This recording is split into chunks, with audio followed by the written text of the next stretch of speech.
আমাদের ত্রিপুরা পুলিশের যিনি ডিআইজি অনুরাগ ধানকরজি, আমরা সবাই জানি 1994 ত্রিপুরা ক্যাডারের 1994-এর ব্যাচে, এবং ওনাকে আমি কদিন জবের থেকে ডিজি হিসাবে উনি জয়েন করেছেন। মানে ওনার উপর আমার খুব ভরসা ছিল। যেখানে ল অ্যান্ড অর্ডারের কথা আছে, উনি যেহেতু আছেন, আমি নিশ্চিন্ত ছিলাম যে ল অ্যান্ড অর্ডার নিয়ে আমাদের কোনো সমস্যা হবে না। কারণ ওনার যে কর্মক্ষেত্রে যে ওনার উল্লেখযোগ্য যে সফলতা আমাদের সবার জানা, এবং উনি যেভাবে উনি প্রফেশনালিজম যাকে বলি, সেটা কিন্তু ওনার কাজের মধ্যে আমরা দেখতে পাই। আপনারা জানেন যে গত 18 তারিখও যখন আমাদের ত্রিপুরা পুলিশের পাসিং আউট প্যারেড আমি গিয়েছিলাম, সেখানেও বেশ সুন্দরভাবে ওনার সাথে কথা হয়েছে। প্যারেড শেষ হওয়ার পর উনি ওনার বক্তব্য দেওয়ার পর আমার বক্তব্য আমি দিলাম, এবং যখন আমরা একত্রিত হয়েছি এখানে চা খেতে, ওনার মিসেসও ছিলেন, আমরা বেশ সুন্দরভাবে কথা বলেছি। কিন্তু ভাবতেই পারিনি এরপরেই এরকম একটা ঘটনা ঘটতে পারে।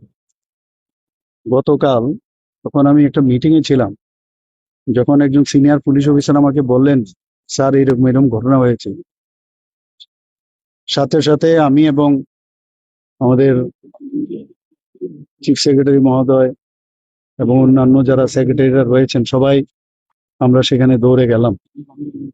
গিয়ে তো আপনারা সবাই তো বছরে জেনেছেন কি হয়েছিল,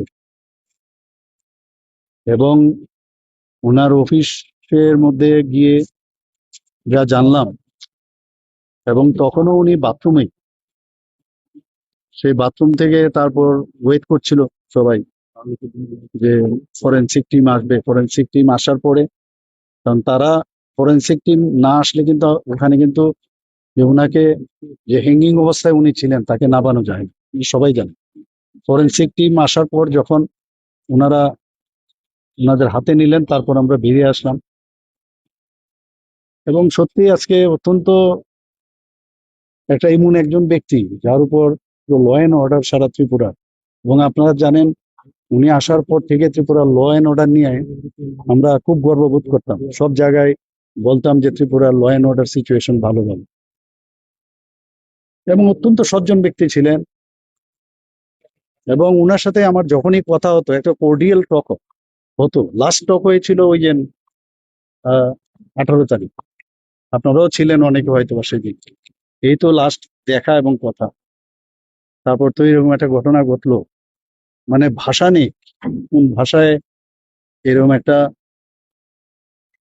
মানে আনন্যাচারাল ডেথ।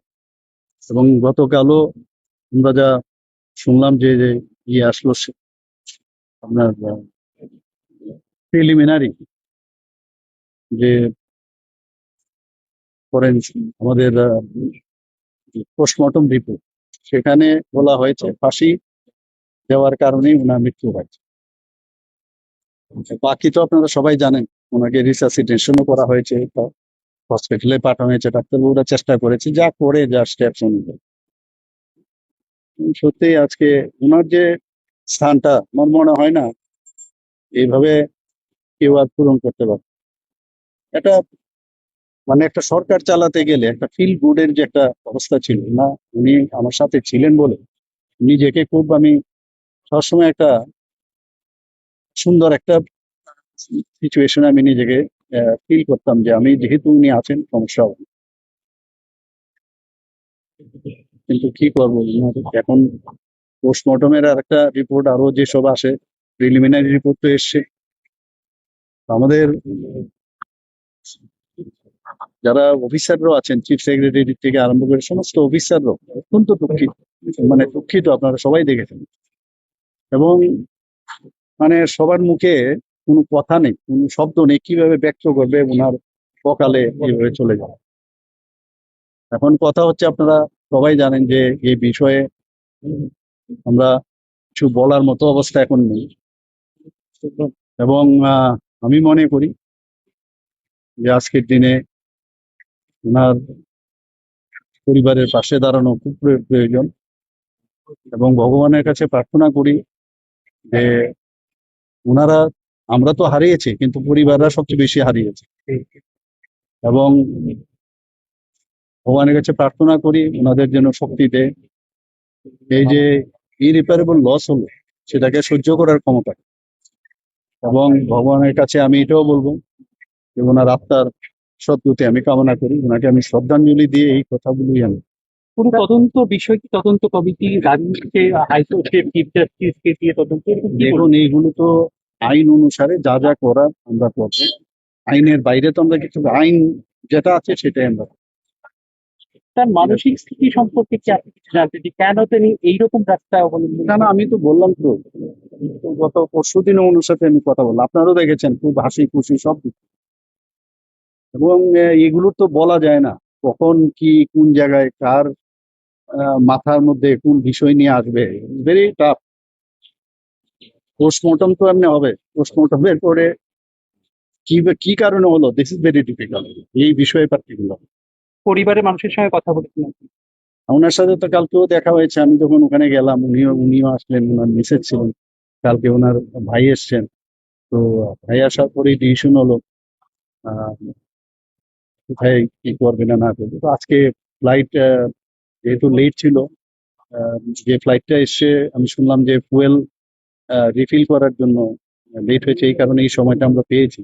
তো এখন যাবে এখান থেকে, আমি শুনলাম যে উড়িষ্যাতে বোধহয় খুব সম্ভব আহ, একটা জায়গার মধ্যে হল্ট করবে উড়িষ্যা, সেখান থেকে তারপর আবার রিফিল করে আবার দিল্লিতে যাবে। আমি দিল্লিতে ত্রিপুরা ভবনের যিনি আইএস অফিসার, অন্যান্য অফিসারদেরকে আমরা নির্দেশ দিয়েছি যেন ওনাকে রিসিভ করে আমি যথাস্থানের জন্য গাড়ি ঘোড়ার জন্য ব্যবস্থা করি। এখন পর্যন্ত আইন অনুসারে যা যা করার অলরেডি পুলিশ কেসও হয়েছে, তো যা আইন বলবে সেই আইন অনুসারে স্যার, যেহেতু দীর্ঘদিন ধরে আপনার ওনার সাথে একটা পরিচিত আছে, এরকম একটা লোক কি বলবো, আমি তো বললাম আপনারা এই ধরনের ঘটনা আপনারা অনেক কিছু অনেক সময় আমরা শুনি দেখি, তো you cannot read the mind. এরকম একটা হাই অফিসিয়ালের মৃত্যুর তদন্ত কি থানা পর্যায়ে চলবে নাকি না তার না, উপরে? এটা তো আমি আইন অনুসারে, যেহেতু এটা তো আনন্যাচারাল ডেথের মধ্যে যে ধরনের ডেথ হয়েছে, তারপর আইন মাফিক যা হবে তাই করবে।